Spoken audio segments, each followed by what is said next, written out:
오늘 함께 나눌 말씀은 잠언 18장 13절부터 16절까지 말씀입니다.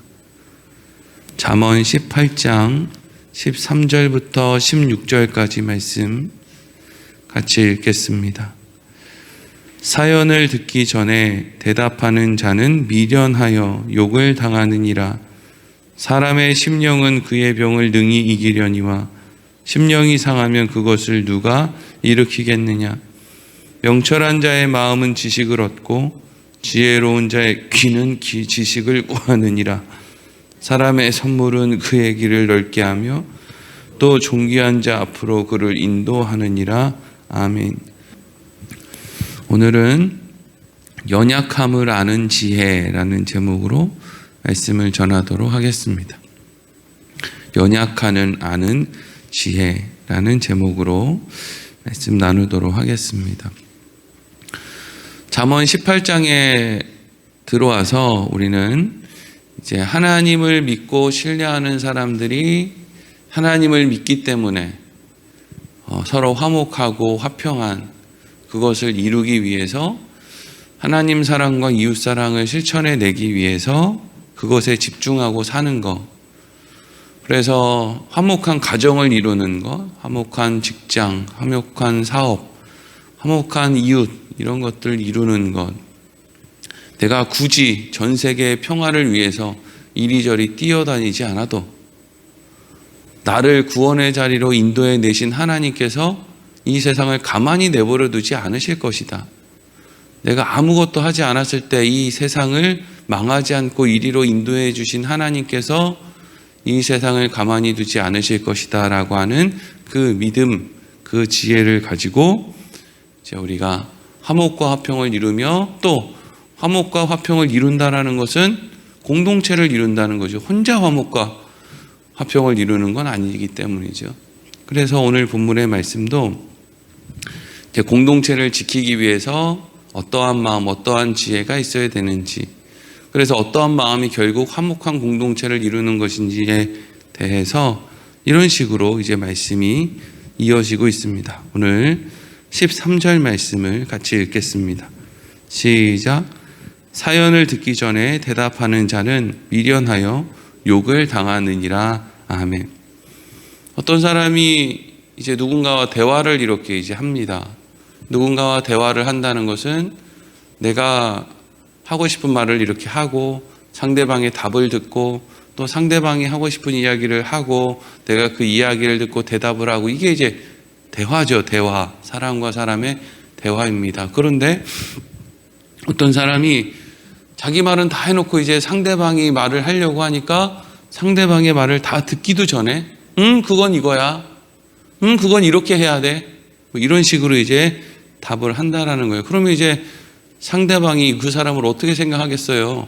뭐 겉으로는 뭐 좋은 게 좋은 거라고 이렇게 이제 그래요. 아유 참 지혜로우시네요. 이러고 이제 헤어질 수도 있지만 그 사람이랑 다시 또 대화하고 싶은 마음이 있겠습니까? 그런데 이게 사실은 상대방의 말을 다 듣지도 않고 대답을 한다는 게 이게 사실 좀 황당한 이야기잖아요. 이 사람이 무슨 이야기를 할 줄 알고요? 그 끝이 어떻게 달라질 줄 알고요? 그런데 이런 일이 사실 우리 일상에는 참 많습니다.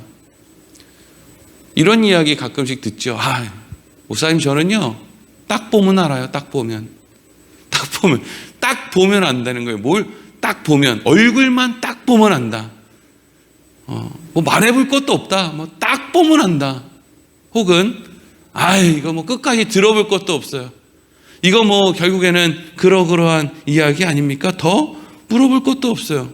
또 어떤 사람은 내가 살아보니까 저 사람들 몇 마디 말 주고받으면 저 사람은 어떤 사람인지 다 안다는 거예요. 근데 이게 얼마나 사실은 이게 잘못된 표현이고 잘못된 말이죠. 어떤 사람이 사람을 딱 보면 아는 사람이 있습니까? 어떤 사람이 말 몇 마디 건네보면 그 사람에 대해서 아는 사람이 있어요. 아니 누군가가 나와 대화를 몇 마디 해봤는데 그런 나를 향해서 난 네 말 몇 마디 들어보니까 네가 어떤 사람인지 알겠어 라고 이야기를 한다면 얼마나 당황스럽겠어요. 입장을 바꿔놓고. 근데 이러한 말을 하는 사람들이 많이 있다는 거예요. 그러면 왜 그런 식의 이야기를 할까요?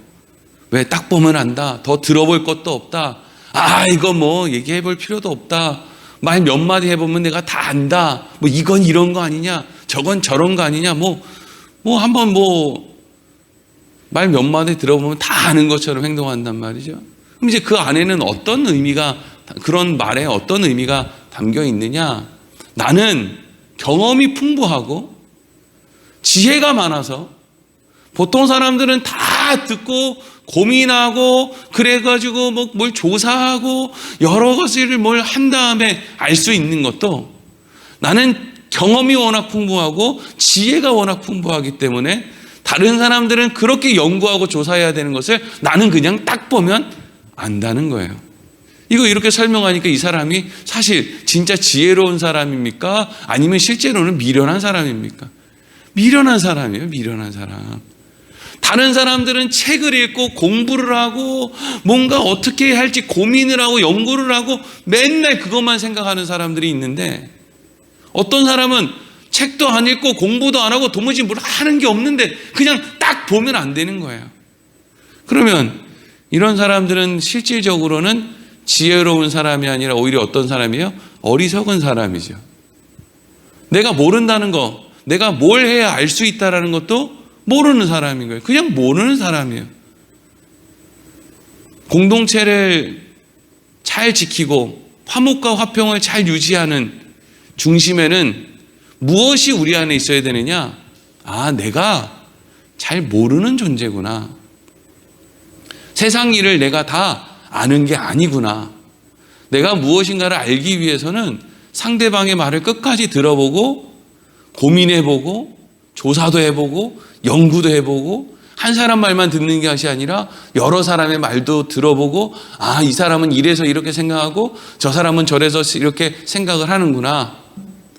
요즘 부모들이 자녀들이랑 큰 갈등을 일으키는 것 가운데 하나가 뭐냐면요, 자녀들은 요즘에, 옛날 아이들은 밖에 나가서 축구하고 무슨 고무줄 놀이하고 이렇게 이제 놀았는데, 요즘 애들은 문화가 바뀌어가지고 핸드폰으로 게임을 하고 컴퓨터를 가지고 놀고 이렇게 한단 말이죠.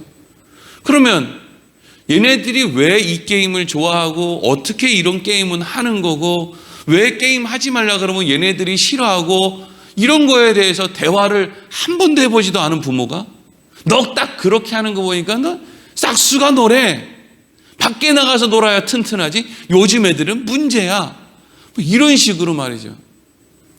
본인들이 학원으로 뺑뺑이 돌리고 밖에 나가서 노는 거, 밖에 나가면 옛날처럼 친구나 있습니까?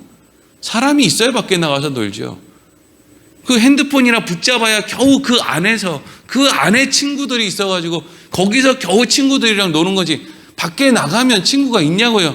또 몰라요. 부여는 또 밖에 나가면 그나마 친구가 좀 있는지 모르겠는데, 서울이나 가까운 대전만 가도 애들이 학원으로 서로 뺑뺑이 돈다고 친구 얼굴 보기도 힘들단 말이죠. 그러니까 이걸 붙들고 있어야죠. 근데 이거 왜 붙들고 있는지도 모르면서 너 그거 이렇게 하니까 그러니까 문제야. 요즘 애들 다 문제야. 어리석은 거죠. 몰라서 그러는 겁니다. 알려고 하지를 않는 거죠. 그러니까 공동체를 잘 지킬 수 있는 사람의 마음에는 어떤 겸손이 있어야 돼요? 내가 모르는 게 많다. 내가 틀릴 수 있다. 그러니까 내가 대단한 경험을 갖고 대단한 지식을 갖고 있는 것처럼 생각하고 행동하는 것처럼 미련한 게 없다. 공동체를 해칠 수 있는 게 없단 말이죠. 그게 우리의 마음 안에 있어야 된다고요. 내가 목사지만 모든 성경 말씀을 다 알고 있는 게 아니다. 당연하죠. 맨날 설교 준비할 때마다 느끼는 건데요. 근데 목사가 맨날 설교 준비할 때마다 나는 성경에 모르는 게 이렇게 많다라고 생각을 하는데, 어떤 성도가 난 성경 다 알아. 성경 이런 거지 이러고 한다면 얼마나 어리석은 거예요. 얼마나 어리석습니까? 여러분, 세상에도 소위 세상에 성공했다고 하는 사람들은요, 어떤 식의 이야기를 자주 하냐면, 이거 제 실력으로 한 게 아니고요, 운이 따랐을 뿐입니다 라는 식의 이야기를 해요. 우리 믿는 사람들은 그런 식의 이야기를 할 때 꼭 어떻게 표현합니까? 운이라는 표현보다는 하나님의 은혜죠. 내 힘으로 한 게 아니죠. 내가 이만큼 산 게 내 힘으로 한 거겠습니까? 아니에요. 그날 그때 내가 이런 선택도 할 수 있고 이런 선택도 할 수 있었는데 하나님이 나한테 은혜를 베푸셔서 내가 망하는 선택을 하지 않고 흥하는 선택을 하게 해주셨어요. 하나님의 은혜죠. 이렇게 이야기를 한다고요. 이게 어떤 사람이요? 이게 지혜로운 사람이죠. 근데 어리석은 사람은 어떻게 했어요? 그때 내가 말이야, 내가 이렇게 선택했고 내가 이런 말을 했고 내가 이렇게 했기 때문에 이 교회가 이렇게 커졌고 그러니까 내가 은퇴할 때 내가 이 정도는 가지고 가도 교인들 아무 말도 못해야지, 이리로 간다고요. 어리석은 사람이죠. 공동체가 유지되겠습니까? 그런 사람들 교회에 한두 명만 있으면 공동체가 유지되겠습니까? 어디 주방에 아니면 방송실에 교사들 모임에 또 어떤 교회 찬양대 그런 사람 한두 명만 있으면 그 어리석고 연약한 사람 때문에 얼마나 많은 사람들이 고통을 받겠어요. 상처를 받고요. 그래서 이어지는 14절 어떻게 됩니까? 14절 읽겠습니다. 시작. 사람의 심령은 그의 병을 능히 이기려니와 심령이 상하면 그것을 누가 일으키겠느냐. 아멘. 이게 13절하고 14절하고 전혀 다른 이야기 같지만 사실 전혀 다른 이야기가 아니에요. 왜? 14절은 지금 뭘 이야기하고 있습니까? 사람이 마음이 굳건하면 병도 이겨낼 수 있다는 거예요. 근데 마음이 연약하면 그냥 쉽게 이겨낼 수 있는 병도 그냥 못 이겨내고 풀썩 주저앉는다는 거죠. 그러면 이 얘기는 뭐예요? 마음만 잘 다스리면 되겠네. 그런데 마음 다스리는 게 쉽습니까? 마음만 잘 다스리면은요, 공부도 잘하고, 마음만 잘 다스리면 부모님 돌아가신 뒤에 후회할 일도 없고, 마음만 잘 다스리면 자녀들에게 함부로 얘기해가지고 상처 줄 일도 없고, 마음만 잘 다스리면 가정이 깨질 일도 없고, 다 마음의 문제 아닙니까? 이게 마음만 굳건히 먹으면 병도 능히 이길 수 있다. 누가 모르냔 말이죠. 근데 사람들이 마음을 굳건히 잘 지킵니까? 자기 마음을 잘 지켜요? 못 지킵니다. 자기 마음을 굳건히 못 지킨다는 걸 누가 제일 잘하느냐? 자기 자신이 제일 잘 알죠. 맨날 연초가 되면 학생들은 무슨 이야기 합니까? 올해부터는 공부해야지 마음 잡고. 또 사람들 또 많이 하는 얘기가 뭐예요? 올해는 살 빼야지. 올해는 금연해야지. 올해는 금주해야지. 또 무슨 얘기예요?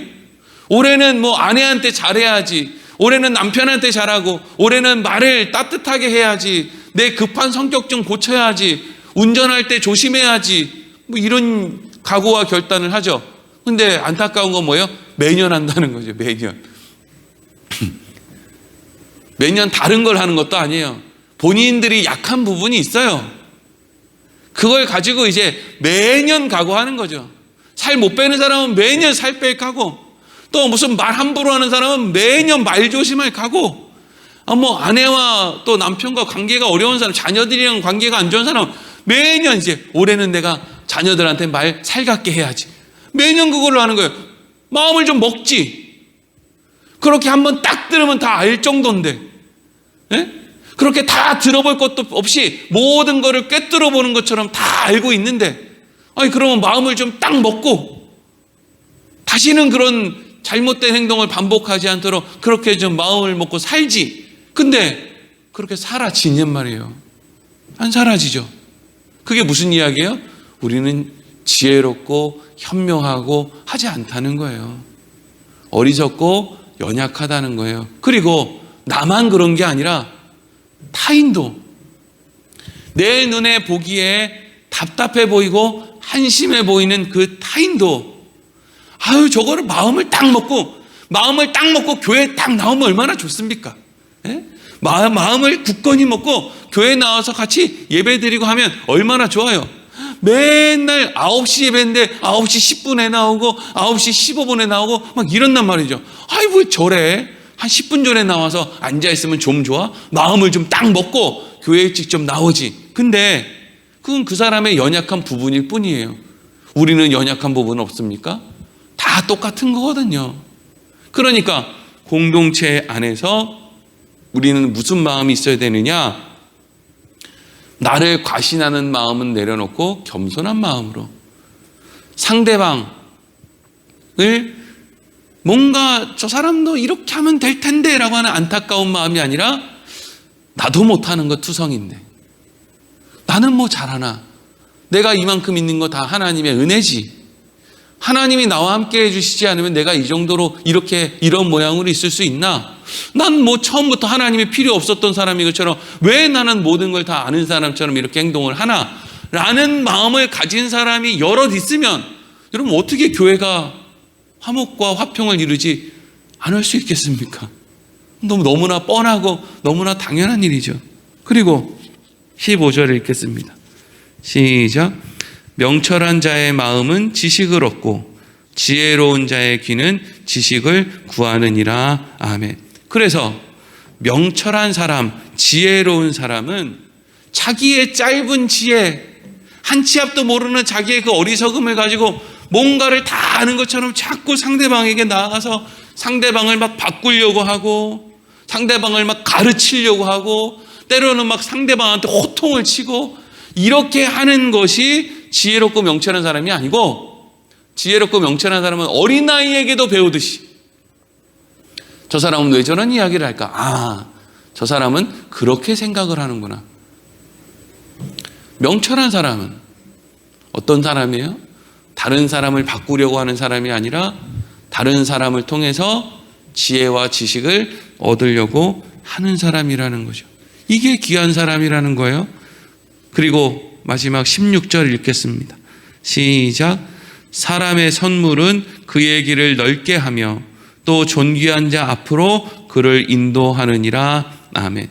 이 16절을 보면은요, 꼭 어떤 식의 이야기로 들리냐면 이 사람의 선물이라는 것을 꼭 뭔가 이익을 얻기 위해 주는 뇌물처럼 그렇게 생각해서 읽을 수도 있어요. 그러면 이 16절의 말씀이 어떻게 되는 거예요? 뇌물을 잘 주는 사람은 결국 높은 자리로 간다, 높은 자리에 있는 사람을 만난다, 이런 식으로 해석이 되는데, 이게 여러분 우리가 가지고 있는 사실 세상에서 이미 우리가 얻은 편견입니다. 사람의 선물은 그 길을 넓게 한다고 할 때 이 선물은요, 뇌물이 아니에요. 그냥 순수한 마음으로 주는 선물을 의미하는 거예요. 그러니까 어떤 사람이 이런 걸 줄 수 있습니까? 명철한 사람. 상대방을 어떤 대상으로 보는 게 아니라 그냥 나에게 지식을 주는 좋은 사람, 하나님이 나와 만나게 해주신 그 사람이라고 생각을 하는 거예요. 그러니까 상대방을 내가 아는 걸 가지고 막 가르쳐야 되고 막 답답하고 바꿔야 되고, 아유 저 못난 모질이같이 저렇게 사냐, 이리로 가는 게 아니라 어린아이에게도 내가 배울 게 있으니까, 상대방이 나에게 어쨌든 지식을 더하여 주니까, 아, 내가 순수한 마음으로 저 사람에게 지식을 얻었으니까 선물을 줘야지, 내 좋은 것을 사람들과 나눠야지.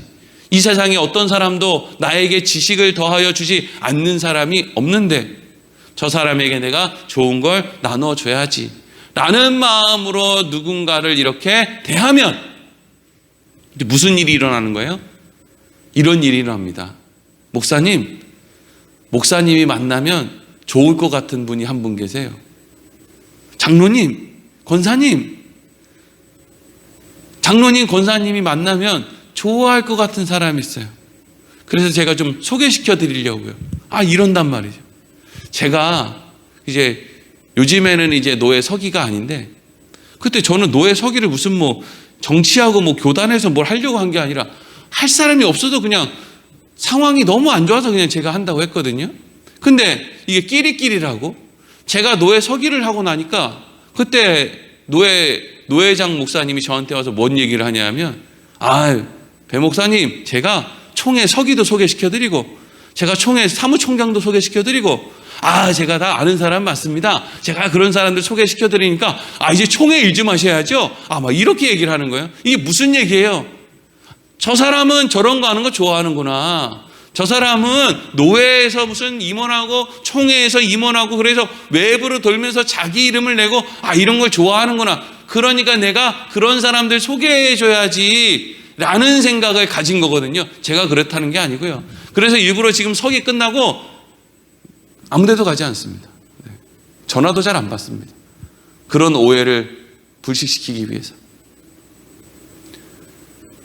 나에게 상대방이 누구를 소개시켜 주는지, 나에게, 그러니까 이 사람이 누군가를 나에게 지식을 전해주는 사람이라고 생각해서 선하고 좋은 마음으로 선물을 나누고 이렇게 이제 계속 관계를 쌓아가다 보면 이 사람이 누구를 만나게 돼요? 또 다른 존귀한 사람을 만나게 돼요. 여기 존귀한 사람은 세상의 높은 자리에 있는, 그냥 편법 써서 꼭대기에 올라간 사람을 존귀한 사람이라고 할 수 있겠습니까? 아니면 뇌물 주고 뭘 어떻게 해가지고 뭐 사업에 성공한 사람, 이런 사람을 존귀한 자라고 할 수 있겠어요? 존귀한 사람의 특징은 지혜롭고 명철하고 이런 사람 아니겠어요? 그러니까 내가 지혜로우면, 내가 연약함을 알고 다른 사람에게 배우려고 하고 함부로 뭔가를 판단하지 않고 그렇게 겸손하게 거룩하게 살면 누군가가 나를 누구에게 인도해 준다는 거예요? 나와 같은 마음을 가진 사람에게 인도해 준다는 거죠. 그래서 다 끼리끼리 노는 거 아닙니까? 끼리끼리. 예? 갑질하는 사람들은 갑질하는 사람 끼리끼리. 근데 다행스러운 것은 겸손한 사람, 지혜로운 사람도 끼리끼리. 교회가 어떤 모습이어야 되는 거예요? 교회는 끼리끼리죠. 어떤 끼리끼리? 내 실력으로는 안 된다라고 하는 분명한 한계를 고백한 사람들 끼리끼리 모인 게 교회죠. 교회 와서 내 실력 발휘를 하려고 하고 막 내가 다 아는 것처럼 하려고 그러면 왜 교회 다닙니까? 자기의 실력으로 자기의 구원을 이루는 불교로 가야지. 기독교는 내가 할 수 없다라는 걸 철저히 인정하고 하나님, 나 같은 죄인도 살 수 있습니까? 이러고 그냥 납작 엎드려 있을 사람들이 모이는 곳인데 왜 납작 앉아 있어야 돼, 엎드려 있을 곳에 와가지고 자기는 고개를 빳빳이 서들고 왕노릇을 하냔 말이에요. 잘못 온 거예요. 그거 하는 데는 저기 불교나 어디 뭐 딴 데 가서 알아봐야죠. 오늘 말씀의 핵심은 결국 공동체를 유지하는 거, 화목과 화평을 유지하는 것은 우리의 마음에 있다. 마음에. 무슨 마음이에요? 내가 어리석은 인생이라는 거. 내가 다 할 수 없다는 거. 살아보니까 내 인생 하나님의 은혜였다는 거. 이거 늘 기억하고 살면 나의 삶이 하나님이 기뻐하시는 공동체를 만들고 이루는 삶이고, 그걸 잊어버리고 나는 마치 하나님이 언제 도와주신 일도 없고 난 그냥 처음부터 잘했던 것처럼 다 아는 것처럼 이렇게 하면 결국에는 하나님이 기뻐하시는 공동체를 세우는 게 아니라 결국에는 공동체가 와야 된다. 그러니까 그렇게 공동체가 와야 되면 나도 문제지만, 그러면 내 자녀들은 어디로 가나? 내 손자 손녀들은 어디로 가냔 말이에요. 지금 우리가 이렇게 만들어 가고 있는 좋은 교회를 만들어 가고 하려고 하고 있는데, 근데 결국에는 이런 교회들이 하나하나 사라지면 우리야 예수 믿고 구원받고 그래 천국 가는데 우리 자녀들, 우리 손자 손녀들은 어디로 갑니까?